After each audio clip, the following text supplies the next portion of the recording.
আমি তো টাকা দান করেছি, ভিক্ষা দিছি, যাকাত দিছি, আমি তো চৈত্র মাসে রোজা ভাঙি নাই, 10 লাখ খরচ করে হজে গেছি 3 বার 2 বার। রাসূলুল্লাহর উপরে সাহাবীদের যুগে যদি সেই যুগে ঈমান আনার পর কাফের হয় এমন মানুষ থাকে, আজকের যুগে এমন মানুষের সংখ্যা কমেছে না বেড়েছে? কিয়ামত যত আগাবে কুফরি ততই বাড়বে। নবীজি সাল্লাল্লাহু আলাইহি ওয়াসাল্লাম বলেন, তাকুনু বাইনাস সাআতি ফিতান কাকিতাইল লাইলিল মুজলিম।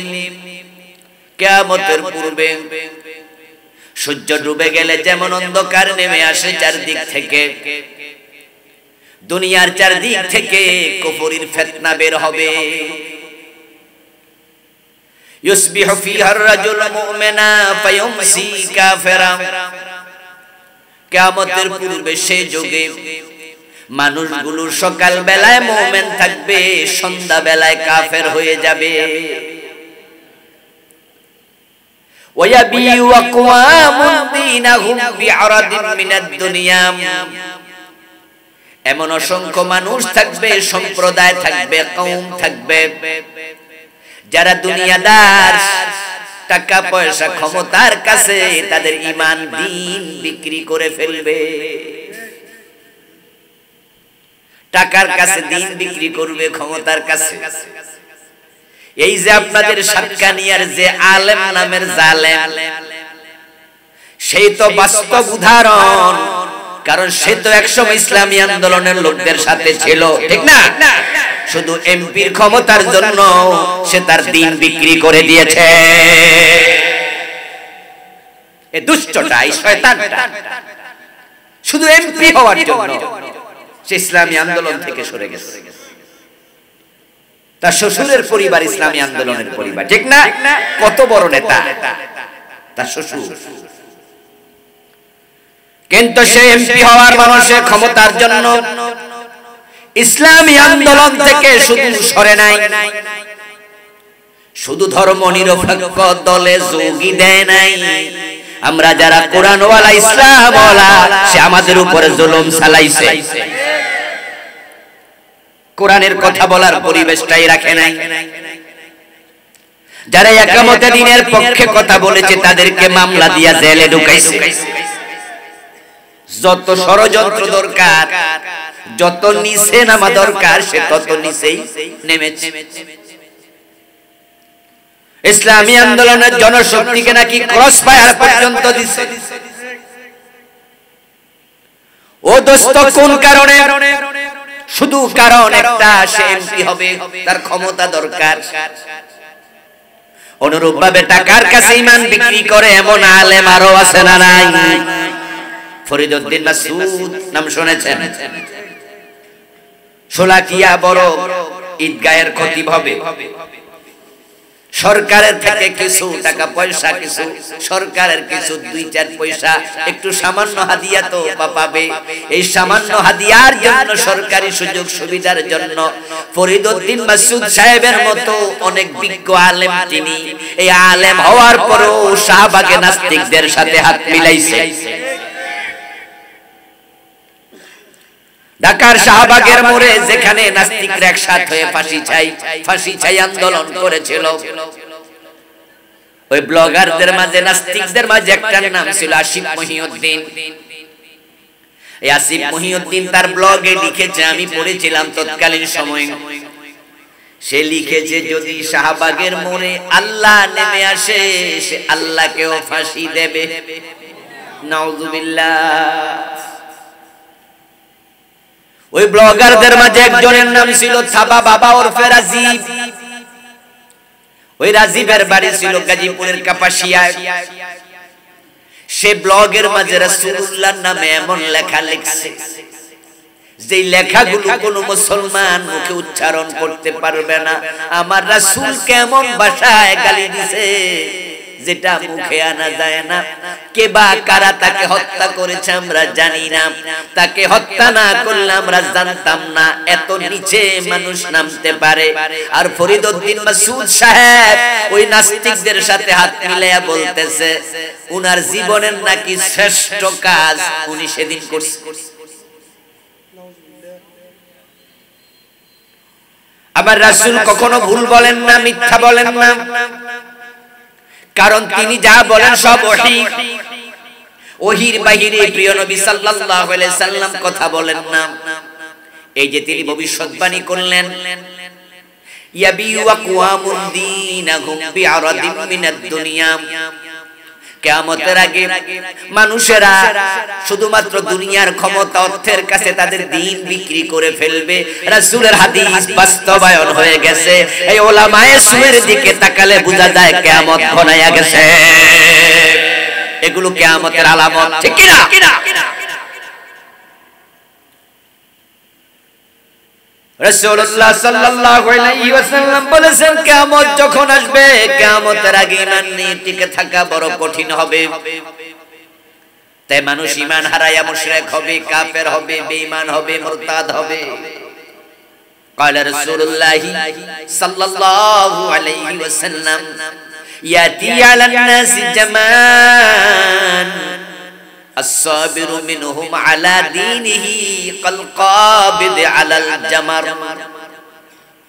নবীজি সাল্লাল্লাহু আলাইহি ওয়াসাল্লাম বলেন এমন এক জামানা আসবে যেই জামানার মানুষগুলো দ্বীনের উপরে টিকে থাকা হাতের তালুর মাঝে আগুনের কয়লা রাখার মতো কঠিন হবে। আসলে গত 15 বছরে আমরা দেখেছি এই হাদিস কেমনে বাস্তবায়ন হয়েছে। শুধু দিনদার মানুষ কোরআনের পক্ষে থাকার কারণে কত আলেম, কত ইসলামী আন্দোলনের কর্মী বছরের পর বছর, মাসের পর মাস, দিনের পর দিন নিজের বাড়িতে ঘুমাতে পারে নাই। ঠিক না? 10টা 20টা 30টা 50টা মামলা অপরাধ শুধু আল্লাহর কোরআনের পক্ষে কথা। এমন লোক আমি চিনি ইসলামী আন্দোলনের দায়িত্বশীল, যার বিরুদ্ধে মামলার সংখ্যা 70-এর বেশি, 80টার বেশি। রিমান্ড নামক জুলুম এত বেশি চালাইছে, প্রায় 100 দিন লাগাতার রিমান্ডে ছিল। পায়ের নখগুলো প্লাস দিয়া তুলে ফেলেছে, হাতের নখগুলো টাইনা টাইনা তুলে ফেলেছে। ওসি সালাউদ্দিন মিরপুরের ওসি ছিল। ওই জালেম আমাদের এক নেতা দেলোয়ার ভাইকে টয়লেটের কমোডের ভিতরে মাথাটা চুবাইয়া রাখছে। সুস্থ অবস্থায় ধরে নিয়েছে। কয়েকদিন পরে দেখা গেল যখন তাকে কোর্টে তুলেছে, হেঁটে উঠতে পারে না, পুলিশের কাঁধে ভর দিয়ে উঠাচ্ছে। ডক্টর শফিকুল ইসলাম মাসুদ ভাইয়ের ভিডিও ছবি এখনো আছে। পুলিশ তাকে কাঁধে নিয়ে আদালতে তুলছে। কোরআনের পক্ষে থাকা এত কঠিন ছিল। মামলার পর মামলা, হামলার পর হামলা। চাকরি বাদ দিছে, ব্যবসা প্রতিষ্ঠান লুট করছে। সাতক্ষীরা অঞ্চলে খবর নেন, দোতলা বাড়ি বুলডোজার দিয়ে ভাঙ্গা বাড়ির জায়গা কুয়া বানাইছে, পুকুর বানাইছে।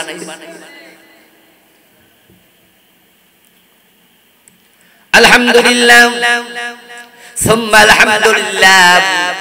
এরপরেও একামতে দ্বীনের কর্মীরা ইসলামী আন্দোলন থেকে অনেকে চুল পরিমাণ সরে নাই। এই কষ্ট সহ্য করেও তারা টিকে ছিল। আমার রাসূল এটাই বলেছিলেন, সাবিরু মিনহুম আলা দীনিহি কাল কাবিদ আলাল জামার। হাতের মাঝে আগুনের কয়লা রাখা যত কঠিন, দিনের উপরে টিকে থাকাও হবে ততই কঠিন। তবে সেই যুগে অধিকাংশ মানুষ বেঈমান হয়ে যাবে, ঈমান হারিয়ে ফেলবে। ঈমান হারাতে হারাতে অবস্থাটা এমন হবে যে মসজিদে নামাজি থাকবে কিন্তু ঈমানওয়ালা। প্রিয় নবীজি বলেছেন, ইয়াতি আলান নাসি জামান ইয়াজতামিউনা ফিল মাসাজিদ লাইসা ফীহিম মুমিনুন। এমন একটা জামানা আসবে যেই জামানায় মানুষগুলো জামাতের সাথে নামাজ পড়বে, ওই জামাতে একটারও ঈমান থাকবে না। ইমাম সাহেব বেঈমান হবে, কাফের, মুসল্লি সব কাফের, মুয়াজ্জিনও কাফের, মসজিদের খাদেমগুলোও কাফের, সবগুলো হবে বেঈমান, কিন্তু নামাজ পড়বে। আমার দোস্ত, ওই জামানা আসবে না, এসে গেছে। কথা বলবেন আমার সাথে, কথা বললে কথায় কথা আসে। আমার কথা কি আপনারা বুঝতেছেন তো? বুঝতে তো অসুবিধা হয় না। আমি সিটাঙ্গা ভাষায় বলতে পারি না, তো অসুবিধা নাই তো ইনশাআল্লাহ। তাহলে জবাব দিয়েন, ওই জামানা আসবে না, এসে গেছে। হ্যাঁ, এমন মসজিদ আমি চিনি যে মসজিদে ইমাম মুয়াজ্জিন সব কাফের, মুসলমান। এই মসজিদ বাংলাদেশে আছে। যদি আপনারা চিনতে চান, ঢাকা যান, বকশীবাজারে পাবেন, কাদিয়ানীদের মসজিদ। ইমাম ও কাদিয়ানী, মুসল্লি সব কাদিয়ানী। গেটের মাঝে দারোয়ান আছে, মসজিদের উপরে লেখা আছে আহমদিয়া মুসলিম জামাতের মসজিদ। ওখানে আপনি ঢুকতে যাবেন, নামাজ পড়তে আপনাকে এলাও করবে না।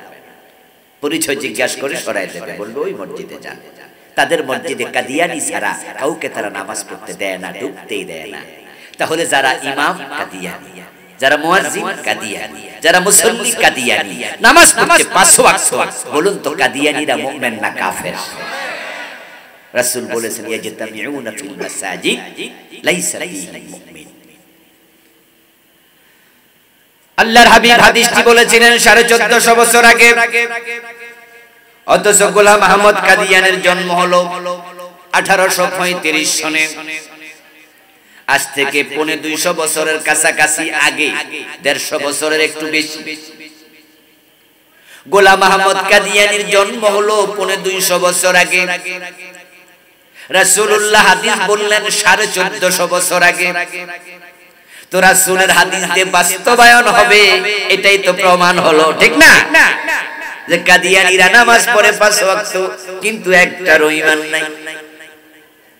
আমার প্রিয় ভাইরা, মসজিদে গিয়ে আল্লাহকে সিজদা করে, দরবারে যায়া পীরের পায়ে সিজদা মারে, এমন লোক বাংলাদেশে আছে না নাই? চিটাং অঞ্চলে নাই?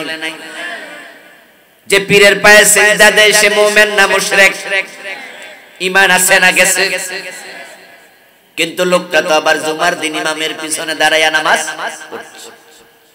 সে যে মুশরিক সে বুঝেই না, সে যে বেঈমান সে জানেই না। আমাদের দেশে যারা ধর্ম নিরপেক্ষ রাজনীতি করে, কান খুলে শুনুন, আজকের মাহফিলে এমন আছেন ইসলামী রাজনীতি করেন না, কিন্তু আপনি নামাজি, আপনি হাজি, আপনি যেই রাজনীতি করেন সেটা সেকুলারিজম, ধর্ম নিরপেক্ষতাবাদ। আপনি ইসলাম ধর্মের পক্ষে। আদালত, সংসদ, দেশের অফিস, কোরআন দিয়ে চলুন, আপনি এর পক্ষে না। বরং ডক্টর কামালের লিখিত সংবিধান দিয়ে 53 বছর বাংলাদেশ চলছে, ওই সংবিধান দিয়ে সামনেও চলুক, আপনি এর পক্ষে। আপনি যাদেরকে ভোট দেন তারা আল্লাহর কোরআন দিয়ে দেশ চালাবে না, এটা আপনি জানেন।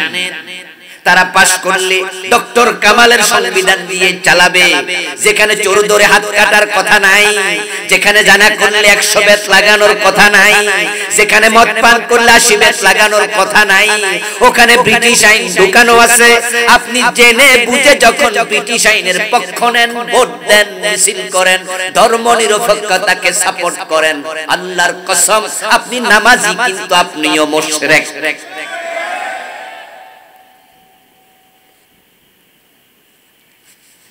আপনিও বেঈমান। ওই কাদিয়ানী যে কাফের, আমরা যতই ফতোয়া দেই তারা কিন্তু নেয় না। আচ্ছা, কাদিয়ানী কাফের ফতোয়ার কারণে কি এরা দল বাঁধা মুসলমান হয়ে গেছে? এরা কয় যে দূর মিয়া রাখেন তো আপনার ফতোয়া। পীরের পায়ে যে সিজদা দেয়, আমরা যে বললাম পীরের পায়ে সিজদা দিলে মুশরিক হয়, আমাদের ফতোয়া শুইনা বন্ড পীরের মুরিদরা সব ভালো হয়ে গেছে। ওরা কয় আরে মিয়া রাখেন আপনার ফতোয়া। ওরা বিভিন্ন যুক্তি দেয়, বিভিন্ন কথা বলে। শরীয়তে 15 সিজদা দেয়া জায়েজ নাই, শরীয়তে আছে সিজদার মালিক আল্লাহ, কিন্তু মারিফতে জায়েজ আছে। এজন্য এরা কয় শরীয়তের মৌলবীরা এগুলো বোঝে না। কেমনে বুঝবো? 30,000 জাহেরি, 70,000 বাতিনি। আমার ফতুয়া আপনার ফতুয়া ভণ্ড পীরের মুরিদ নেয় না, নিলাম না, সিজদা দিছি আরো বেশি দিছি। জামাই রাগ কইরা বলে দিছে তালাক। তালাক মানে একসাথে 5-7টা মেরে দিছে। বউ বসে বসে ফান খায়। জামাই কইতাছে 1 তালাক, 2 তালাক, 3 তালাক, 4 তালাক, 52 তালাক, 6 তালাক, 7 তালাক, যা আছে সব দিয়ে দিলাম একসাথে। বউ পান খায় আর হাসে। সাথে এক মহিলা পাশের বাড়ি থেকে এই বাড়িতে ঘুরতে আইছে। সে যখন দেখলো রে কিরে ভাই যে ভাবিরে তালাক মাইরা দিছে, ভাবি যে হাসে, ভাবিরে জিগায় ভাবি আপনারা তালাক দিছে আপনি হাসেন। তখন মহিলা জবাব দেয় হে তালাক নেয় কেন? কই হে এরকম তালাক আমারে আরো কত দিছে, 4-5 হয়ে গেছে, এইজন্য নেও না তালাক আমি কইল নেই না। কারণ মেজাজ ঠান্ডা হইলে হে ঠিক আবার আমার কাছে আইবে। এখন যারা 3 তালাক ধরে না হেরে 500 তালাকে ধরবে। এই দেশের সকল হানাফি আলেম ফতোয়া দেয় কাদিয়ানি কাফের, সকল আহলে হাদিস ফতোয়া দেয় কাদিয়ানি কাফের, সকল কওমি আলেম ফতোয়া দেয় কাদিয়ানি কাফের, সকল আলিয়ার আলেম ফতোয়া দেয় কাদিয়ানি কাফের, তাবলীগ জামাতের লোকেরা কয় কাদিয়ানি কাফের, সুন্নিরা কয় কাদিয়ানি কাফের, সব মানুষ কয় কাদিয়ানি কাফের। কাদিয়ানিরা কয় এই ফতোয়া আমরা নিলাম না। এই যে তারা ফতোয়া নিল না তাই বলি কি তারা মুমিন? আল্লাহর সামনে হাজার হাজার মানুষ কিয়ামতের দিন যখন উপস্থিত হবে তখন তারা দেখবে তারা বেঈমান। তাদের আমলনামা থাকবে এরকম, খালি একটা নেক থাকবে না। কুরআন মাজিদে সূরাতুল কাহফের 103 নম্বর আয়াত আল্লাহ তাআলা বলেন কুল হাল নুনাব্বিউকুম বিল আখসারিনা আমালা আল্লাযীনা দাল্লা সা'য়ুহুম ফিল হায়াতিদ দুনিয়া ওয়া হুম ইয়াহসাবুনা আন্নাহুম ইউহসিনুনা সুনআ। ও নবী আপনি বলুন আমি কি তোমাদের কেমন কিছু মানুষের খবর দেব নাকি যে মানুষগুলো আমলের দিক থেকে ক্ষতিতে নিমজ্জিত? আল্লাযীনা দাল্লা সা'য়ুহুম ফিল হায়াতিদ দুনিয়া, যাদের সব নেক আমল দুনিয়ায় হারায়া গেছে। ওয়া হুম ইয়াহসাবুন, অথচ তারা মনে করে আন্নাহুম ইউহসিনুনা সুনআ, তারা ভালো কাজ করতেছে। তারা যে শেষ, তারা যে ক্ষতিতে পড়ে গেছে তারা এটা বোঝেই না। তাদের আমলগুলো কেন হারাইছে? কারণ মানুষ যখন কাফের হয়ে যায়, ঈমান হারিয়ে ফেলে, যার ঈমান নাই তার আমলের একানা দামও আর নাই। কারো যদি ঈমানই না থাকে তার নামাজ রোজার কি লাভ হবে? ঈমান হলো একের মতো, নেক আমল হলো একের পিঠে শূন্যের মতো। যদি এক থাকে তাহলে ডানে একটা শূন্য দিলে কত হবে? কথা বলে না ভাই। 2টা দিলে কত? 3টা দিলে। কিন্তু যদি এক মুছে দেন এবার শূন্যের দাম কত? ঈমান যদি হারিয়ে যায় তোমার আমল আর থাকে না, এগুলো এমনি ডিলিট হয়ে যায়।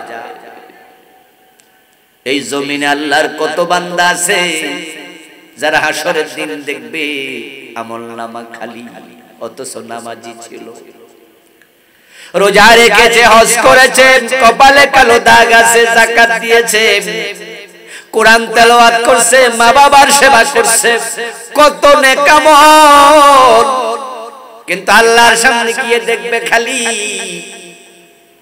তখন তার আল্লাহ তাআলাকে বলবে, প্রভু আমি তো নামাজি ছিলাম, সওয়াব কোথায় গেল? আলেম ওলামারা ওয়াজ করে আল্লাহর পথে দান করলে 1 টাকা সওয়াব হয় 10 টাকা। কোরআনে তুমি বলেছো মান জাআ বিল হাসানাতি ফালাহু আশরু আমসালিহা, একটা আমল করলে 10 গুণ সওয়াব তুমি লিখো।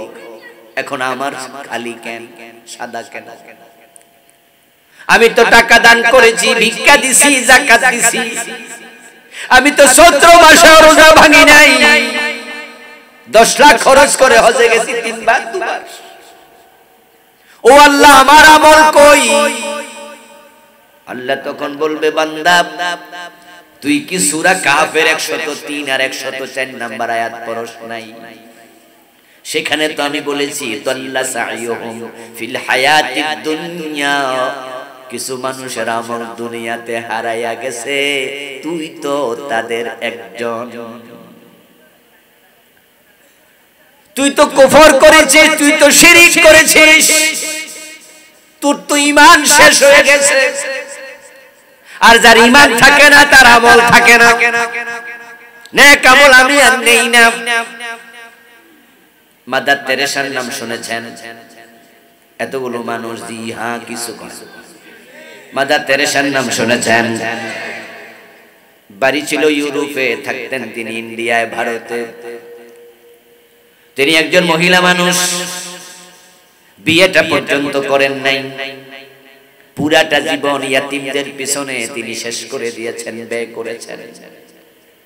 ইন্ডিয়াতে হাজার হাজার ইয়াতিমকে তিনি নিজ হাতে লালন পালন করতেন, অরফানেজ বানিয়েছেন, এতিমখানা বানাইছে ডজন ডজন, অনেকগুলো এতিমখানা ওনার ছিল।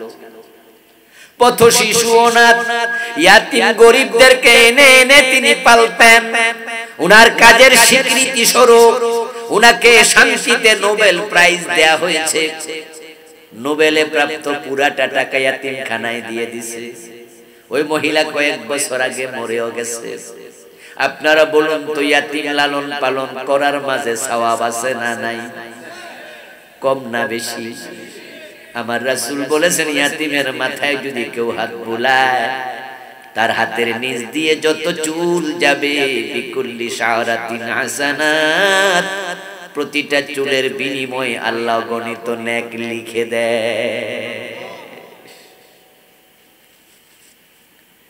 ইয়াতিমের মাথায় হাত বুলাইলে যদি এত সওয়াব, আর ইয়াতিমরে যদি খাওয়ায়া পড়ায়া মানুষ করে তাহলে কত সওয়াব।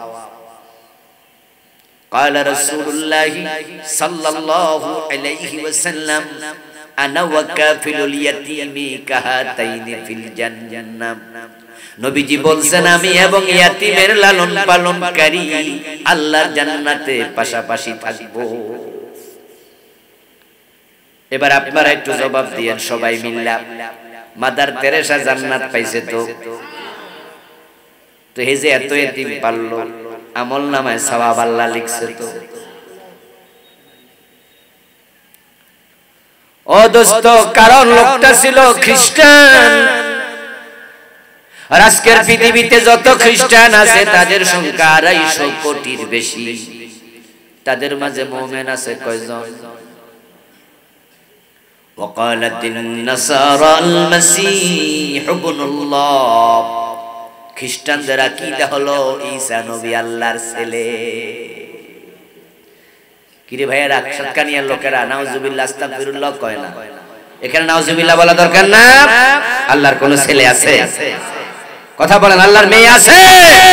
লাম ইয়ালিদ ওয়া লাম ইউলাদ ওয়া লাম ইয়াকুল লাহু কুফুয়ান আহাদ। তিনি একক, তিনি এক, তিনি জাত নন, তার থেকে কেউ সন্তান, তার থেকে সন্তান হয় না। হযরত ঈসা আলাইহিস সালাম কে আল্লাহর ছেলে বলার কারণে সবগুলো খ্রিস্টানের ঈমান শেষ, তারা মুশরিক। মাদার তেরেসা মুশরিক। শিরিক করার কারণে মাদার তেরেসার এত নেক আমল আল্লাহর কাছে একটাও নাই, সব হারায়া গেছে।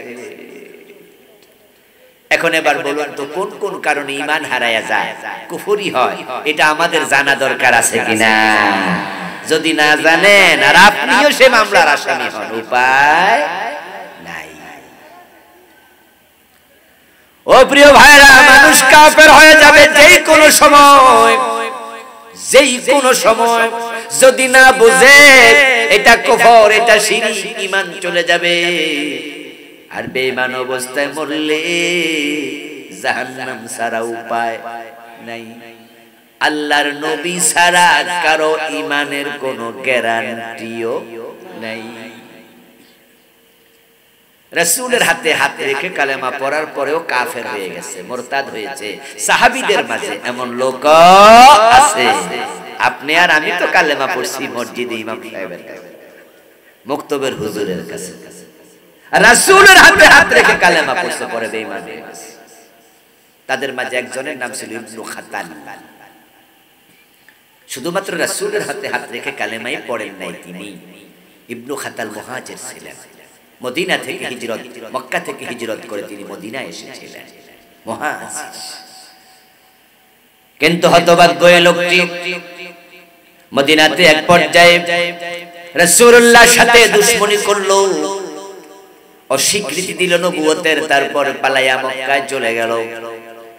মক্কার বাজারে রাসূলুল্লাহর বিরুদ্ধে স্বরচিত কবিতা আবৃত্তি করে রাসূলের বদনাম করত, রাসূলের বদনাম করত।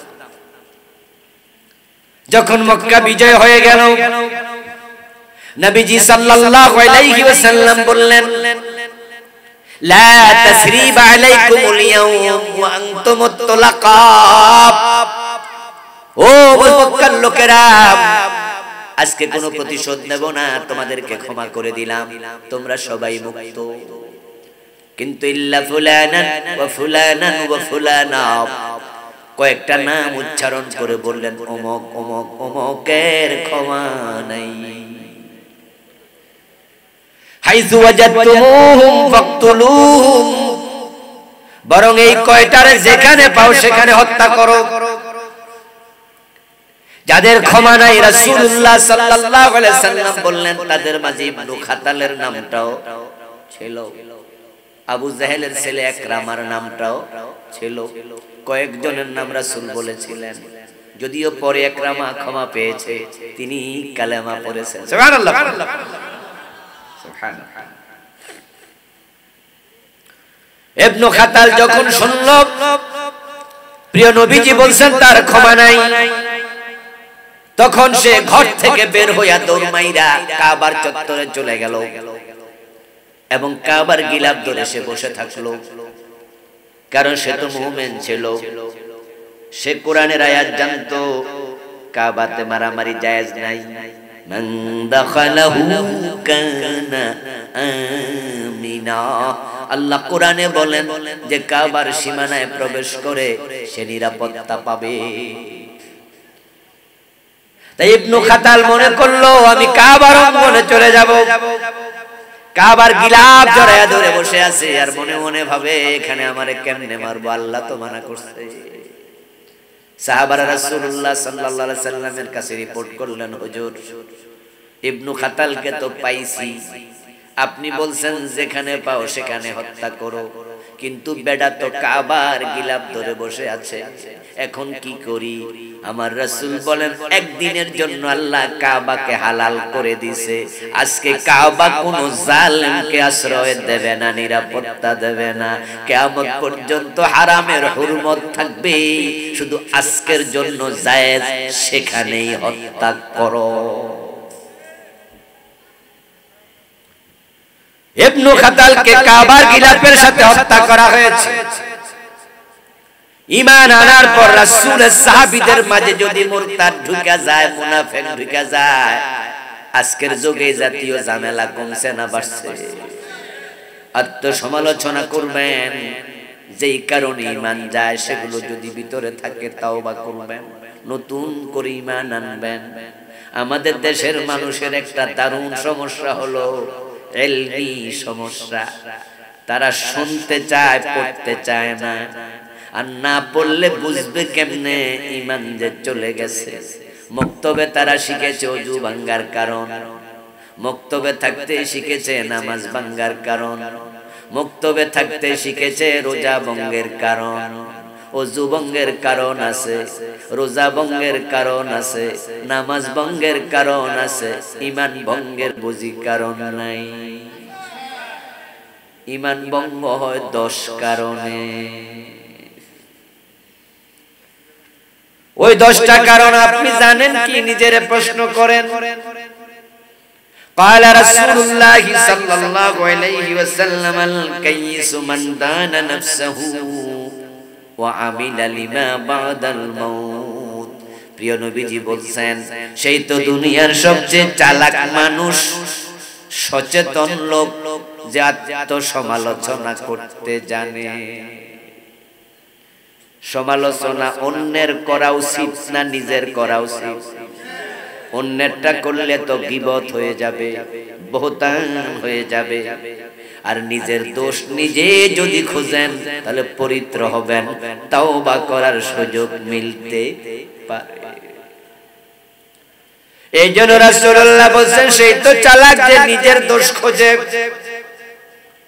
এবং আখিরাতের চিন্তা মাথায় রেখে দুনিয়ায় আমল করে। প্রতিটা কাজের আগে একটু ভাববেন যে কাজের হিসাব আল্লাহর কাছে আমাকে, কথাটা বলার আগে ভাববেন এই যে কথা বলছি এটাও আমলনামার ক্যামেরায় রেকর্ড হচ্ছে, হিসাব দিতে হবে। এজন্য ফারুক আযম ওমর রাদিয়াল্লাহু তাআলা আনহু বলতেন, হাসিবু আনফুসাকুম ক্বাবলা আন তুহাসাবু ওয়াজিনু আনফুসাকুম ক্বাবলা আন তুজানু। ও দুনিয়ার মানুষেরা, আল্লাহর কাছে হিসাব দেওয়ার আগে নিজের হিসাব নিজে করো। আল্লাহর কাছে আমলের ওজন হবে, আল্লাহ ওজন দেওয়ার আগে নিজের আমলের ওজন নিজে দাও। যারা ডান হাতে আমলনামা পাবে কিয়ামতের দিন, তারা সহজে জান্নাত পেয়ে যাবে। আমলনামাটা ডান হাতে কেন পাইলা? লোকজন প্রশ্ন করবে। ডান হাতে আমলনামা পাওয়ার পরে ফায়াকুলু হাবু মুকরাউ কিতাবিয়া, সে আপনজনদেরকে খুঁজে খুঁজে বলবে, দেখো ইয়ানকালিবু ইলা আহলিহি মাসরুরা। আনন্দের চিত্তে আপনজনকে খুঁজে বের করে বলবে, আমার আমলনামা পড়ো, দেখো কত সুন্দর আমলনামা। আপনজনেরা প্রশ্ন করবে, ও মিয়া এত সুন্দর আমলনামা তোমার কেন হলো, কেমনে হলো? সেবার জবাবে কি বলবে সেটাও কোরআনে আল্লাহ বলেছেন। সে জবাবে বলবে, ইন্নী যানানতু আন্নী মুলাকিন হিসাবিয়া। আমি দুনিয়ায় প্রতিটা কাজের আগে, কথার আগে ভাবতাম আমাকে এগুলোর জবাব দিতেই হবে। ও ভাইরা, কে কাফের হয়ে গেল, কে মুশরিক হয়ে গেল, এগুলো আপনি খুঁজবেন অন্যকে কাফের ফতোয়া দেওয়ার জন্য নয়, মুশরিক ফতোয়া দেওয়ার জন্য নয়। এগুলো জানবেন, শিখবেন, নিজের ঈমান আছে কিনা সেটা বুঝাবেন, ঠিক না? এই যে কাদিয়ানী কাফের হয়ে গেল, কোন কারণে হলো? ওই কারণ যদি আপনার ভিতরে থাকে, উপায় কি? ভণ্ড পীরের পায়ে সিজদা দিয়া বেড়া যে মুশরিক হয়ে গেল, কোন কারণে হলো? ওই কারণ যদি আপনার ভিতরে থাকে, আপনার উপায় কি? আজীবন শয়তানরে কাফের বলছেন, প্রশ্ন যদি হয় শয়তান কোন কারণে কাফের হলো, ওই কারণ যদি আপনার ভিতরে থাকে, আপনার উপায় কি? আত্মসমালোচনা দরকার আছে না নাই? আল্লাহর সামনে গিয়ে যখন আপনি বুঝবেন যে আপনার আমলনামায় কুফর আছে, শিরিক আছে, এজন্য কোনো নেক নাই, ওখানে নতুন করে আমল করার কোনো সুযোগ আছে আর? তো সেদিন ধরা খায়া উপায় লাগে। বরং সেদিন মানুষ যখন টের পাবে যে সে মুশরিক ছিল, কাফের ছিল, তখন সে কি বলবে? কোরআনে আল্লাহ এটাও বলছেন, তখন সে বলবে, ওয়ালাউ আন্না লানা কাররাতান ফানাকুনা মিনাল মুমিনিন। ও আমার আল্লাহ, আমার একটা বারের জন্য দুনিয়ায় পাঠাও, আমি মুমিন হয়ে যাব। বলবে আল্লাহ আমার একটা বারের জন্য পাঠাও। আচ্ছা আপনারা একটু বলুন তো, আর পাঠাবে কোন সম্ভাবনা আছে? এজন্য আজকে বোঝেন, আজকে বোঝেন, আজকে বোঝেন। এখানে বুঝলে এখনো তওবার সুযোগ আছে। ও দোস্ত, কাদিয়ানী কেন কাফের হলো? কারণ তারা কোরআনের একটা মেসেজ মানে না, শুধু একটা। ওই মেসেজটা হচ্ছে নবী মুহাম্মদ শেষ নবী। কাদিয়ানীরা বলে না গোলাম আহমদ কাদিয়ানো নবী। নাউজুবিল্লাহ পড়ে। আল্লাহ বলছে নবী মুহাম্মদকে তিনি খাতামান নবিয়্যিন, তিনি শেষ নবী। চারটা অক্ষর কাদিয়ানীরা অস্বীকার করে, মাত্র চারটা, খা, আলিফ, তা, মিম। কয়টা অক্ষর? এই চারটা মানে নাই, তাই তারা কাফের। শেষ নবী মানে না, একটা মেসেজ, একটা বিধান। যদি কেউ কোরআনের 30 পারা না মানে আমরা বলবো তুমি কাফের। যেমন হিন্দু বৌদ্ধ কোরআন মানে না, তারা কাফের। কেউ যদি বলে আমি 15 পারা মানি, 15 পারা মানি না, সে কি মুমিন না কাফের? সেও কাফের। যদি কেউ বলে 29 পারা মানি, 1 পারা মানি না, সে কি? যদি কেউ বলে 113 সূরা মানি, 1 সূরা মানি না, সে কি? যদি কেউ বলে 1 অক্ষর মানি না, সেও কি? তাহলে কাফের যে 30 পারা মানে না, সেও হলো কাফের। যে 1 অক্ষর মানে না, সেও হলো কাফের। বলুন তো কে বড় কাফের, কে ছোট কাফের? সমান, অঙ্কের মতো, অঙ্কের মতো। 10 লাইনের অঙ্ক, ওই 10 লাইনের অঙ্কে আপনি 10 লাইনে 9টা ভুল করছেন, আপনি 10-এ কত পাবেন? কথা বলেন না কেন? কত পাবেন? আরেকজন 5টা ভুল করছে, সে কত পাবে? আরেকজন 9 লাইন ঠিক লিখছে, শুধু শেষ লাইনে ভুল করছে, সে কত? 0। এত বড় বেলুন আধা ঘন্টা লাগায়া ফুলাইছেন, ফার্ম দিছেন, গ্যাস ঢুকাইছেন, কেউ যদি 5টা ছিদ্র করে যে কথা একটা করলো। কাফের হওয়ার জন্য পুরা কোরআন অস্বীকার করা লাগে না রে ভাই। একটা স্বীকার করলে শেষ, বাকিটি মাইনা লাভ নাই। কাদিয়ানী শুধু একটা মানে না, তারা কাফের। নামাজ আছে, রোজা আছে, হজ আছে, যাকাত আছে, তাসবিহ, তাহলিল, জিকির, আজকার, মেসওয়াক, সুফি, দাড়ি, পাজামা, পাঞ্জাবি সব কাদিয়ানীদের মাঝে আছে, কিন্তু তাদের ঈমানটা নাই। ইবলিস শয়তান আল্লাহর কয়টা আইন মানে নাই? এতগুলা মানুষ ভাইরা কথা না কইলে তো আমি ওয়াজ শেষ করে আলাম। কথা কইতে হবে আমার, এটা আমার বদ অভ্যাস। আমি শিক্ষক, তো দেখছেন না লিখছে মুহাদ্দিস, এটা কামেল মাদ্রাসা। শিক্ষকেরা কিন্তু বদ অভ্যাস আছে, এটা হলো ছাত্র কথা কওয়া লাগে। যদি আপনারা আমার ছাত্র না, আমি আবার এত বড় বেয়াদবি করতাম না, কারণ আমার সে অনেক জ্ঞানী গুণী ওখানে আছে, কিন্তু আমি চেয়ারে তো বসে গেছি নাকি, এজন্য ওখানে একটু কথা কওয়া লাগবে আর কি। বলুন তো ইবলিস শয়তান আল্লাহর কয়টা আইন মানে না? আমরা মানি না কয়টা? আত্মসমালোচনা করার কথাই তো বলতেছি, ঠিক না? ইবলিসের আল্লাহ বলছিল আদমরে সিজদা করো, কয় না করমু না। ঈমান আছে না গেছে? আমরারে কইছে চোর ধরে হাত কাটো, 54 বছরে কয়জন কাটছেন? চোর নাই। বরং এত চোর বাংলাদেশে, পৃথিবীর অনেক দেশে এত মানুষও নাই।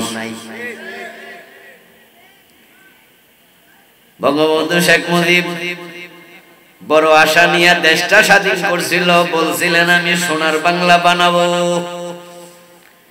কিন্তু 2-2.5 বছর পরে স্বপ্ন গেল ভেঙ্গে।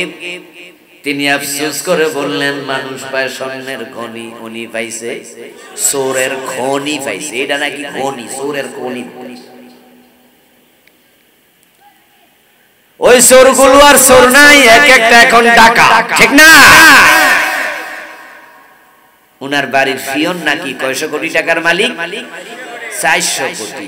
উনি ঠিক কয় নাই, ভুল কইছে। কারণ গত পরশুদিন আমার দেশ পত্রিকার অনলাইনে রিপোর্ট করছে ওই ফিয়ন নাকি 626 কোটি টাকার মালিক। তাইলে 226 কোটি কম কইছিল। উনার কাছে তো আর অঙ্কের হিসাব, সব ব্যাংকের হিসাব যায় নাই। এখন সরকার, নতুন সরকার এগুলো গাইটা গুইটা বাইর করছে, কইরা ওর যে অ্যাকাউন্ট আছে সব হিসাব কইরা দেখে ওর অ্যাকাউন্টে মোট টাকা ঢুকছে 626 কোটি। উনি বলছে 400 কোটি। 626 কোটি টাকা বেটা কি চাকরি কইরা কামাইছে? এত টাকা পাইলো কই? নিশ্চয় চুরি করছে, ঠিক কি না? দুর্নীতি করেছে। শুধু এস আলম গ্রুপ ইসলামী ব্যাংকের 18টি শাখা থেকে টাকা বিদেশে পাচার করেছে 80,000 কোটি। 80,000 কোটি। 80 বা 89 সনের কথা বলছি। আমার মাদ্রাসাটা ছিল চট্টগ্রাম, ঢাকা চট্টগ্রাম হাইওয়ের সাথে, কুমিল্লা 14 গ্রাম। তা আমরা সেই 88-89 দেখছি এস আলম পরিবহন গাড়ি। উনাদের গাড়ির ব্যবসা আজ থেকে 30-40 বছর আগে। তখনই দেখতাম যে কত সুন্দর সুন্দর কোচ গাড়ি। যারা 40 বছর আগে গাড়ির ব্যবসায়ী ধনী মানুষ, ওদের কি এত হাজার কোটি টাকা লুট করা, চুরি করার কোনো দরকার ছিল? লোভে পাপে এই দুনিয়া হায়, সেই বেশি যায়। যার আছে বুড়ি বুড়ি, রাজার হস্ত করল সব, কাঙ্গালের ধন চুরি। রেজাল্ট কি দাঁড়ালো? রেজাল্ট দাঁড়ালো 5ই আগস্টের পরে সবগুলা ভাই দেশ থেকে পালিয়ে গেল। কয়দিন আগে উনার মা মারা গেলেন, একটা ভাই জানাজায় থাকতে পারে নাই, মায়ের কবরে একটু মাটি দিতে পারে নাই। আমি তো মনে করি এই পয়সাওয়ালা হওয়ার চেয়ে ভিক্ষা করে খাওয়া ভালো। তো কমপক্ষে মায়ের জানাজা দেওয়া যায়, কবর দেওয়া যায়, মার সাথে শেষ দেখা, শেষবার চেহারা দেখা। টাকা পয়সা বই কি হবে? কত টাকা কবরে যাবে? কয় টাকা কবরে নেবে? কাপড়ের পকেট থাকে না, খালি হাতে এসেছো, খালি হাতে চলে যাবে। এত লোক করে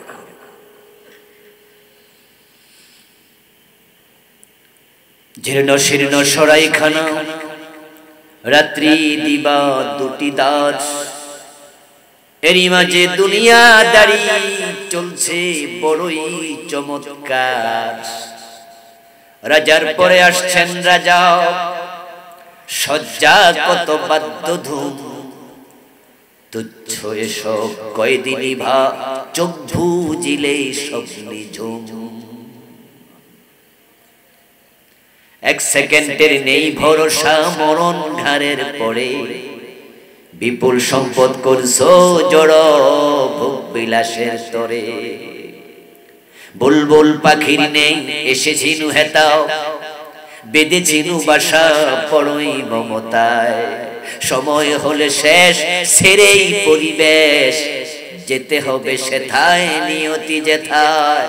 হয়তো গাছতলায়, না হয় বাসতলায়, এমন কবরও হতে পারে। কবরে পানি উঠবে, বর্ষাকালে মারা গেলে তোমাকে পানির মাঝেই শোয়া রাখবে।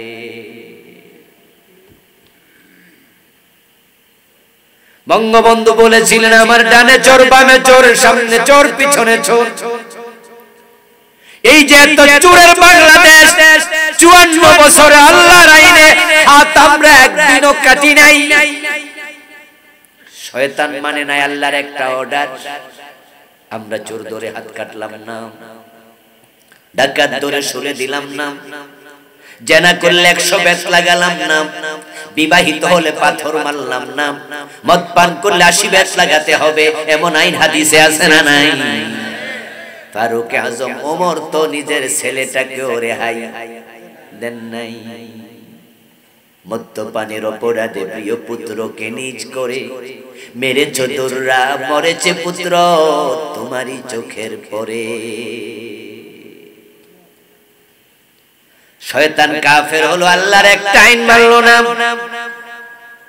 আল্লাহ বসালা লাহুল খালকু ওয়াল আমর, সাবধান সৃষ্টি যার, আইন চলবে শুধুই। কথাটা কার? বলেন না ভাইয়েরা, কথা বলেন কার? জোরে বলুন তো, সৃষ্টি কার? আইন চলবে কার? আল্লাহর আইন চলছে না ব্রিটিশ আইন? কাদিয়ানি মানে না চার অক্ষর, কাফের। আলা লাহুল খালকু ওয়াল আমরু, এখানে অক্ষর আছে 15টা। আলার মাঝে 3টা, লাহুর মাঝে 2টা, খালকুর মাঝে 5টা, ওয়াল আমরুর মাঝে আবার 5টা। এখানে আছে 15টা। কাদিয়ানি মানে না 4টা। এরা যদি কাফের হয়, 53 বছরে কোরআনের আইনের পক্ষে যারা ছিল না, তোমরাও কাফের, তোমরাও কাফের, তোমরাও কাফের।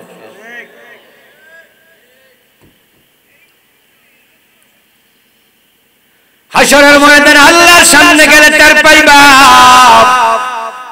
আমাদের দোষ দিতে পারবা না। আমরা ঝুঁকি নিয়ে বলেছি, এই আপনাদের নদবী আমারে কেমনে চিনে? আমি তো সাতকানিয়া মাহফিল করি না, পুরা জীবনও 5টা করি নাই, 2-3টাও করি নাই। এই পুরা সিজনে এইবার যে গেল সিজন তো এবার প্রায় শেষ। আমরা মাহফিল শুরু করছি সেপ্টেম্বরে, সেপ্টেম্বর, অক্টোবর, নভেম্বর, ডিসেম্বর, জানুয়ারি চলছে, ফেব্রুয়ারি পুরা হবে না, তারপরে মার্চে রোজা বন্ধ থাকবে, তারপরে এপ্রিলে আবার দিয়ে দিছি অনেক। কিন্তু আপনাদের পুরা চট্টগ্রামে একটা মাহফিল দেয় না, শুধু এইটা। আর রাতে আজকে জানি ধাক্কায় মাক্কায় রাতের 11টা না 12টা বাজে আরেকটা নিচে হেনতে যায়, হেনে কিছু বলে চলে যাবে। তো আপনাদের সিটা নিয়ে তো আমি আসি না, এতে ছিল কেমন আমার যে পুলিশ পাঠাই দিবে? কারণ আমার আলোচনা ইন্টারনেটে আছে না। বাংলাদেশে যারা একামতে দ্বীনের পক্ষে শক্ত কথা বলে, হেতে হেরার সিনে, এজন্য আমার হে সিনা লাইছে, তাই সে পুলিশ পাঠায়া দিছে। সে আমার মাহফিলে এলাকায় করতে দেয় নাই। এমন এলাকা বাংলাদেশে অনেক জায়গায় ছিল, অনেক জায়গা। আমার 14 গ্রাম আমার নিজের জন্মস্থান থানা, 1+12 বছর মাহফিল করতে পারি নাই। পাকুন্দিয়া পারি নাই, কটিয়াদি পারি নাই, শিবপুর পারি নাই, মনোহরদি পারি নাই, কাপাসিয়া পারি নাই, আরো কয় থানা কম অনেক জায়গা পারি নাই। কিন্তু আল্লাহর কসম করে, আল্লাহকে সাক্ষী রেখে বলি, কোনো কম্প্রোমাইজ করি নাই। হক কথা বলেছি, বলবোই কোরআনের পক্ষে কথা। ঝুঁকি যাতে আসে জেলখানায় নিলে, জেলের ভিতরে গিয়ে বলবো।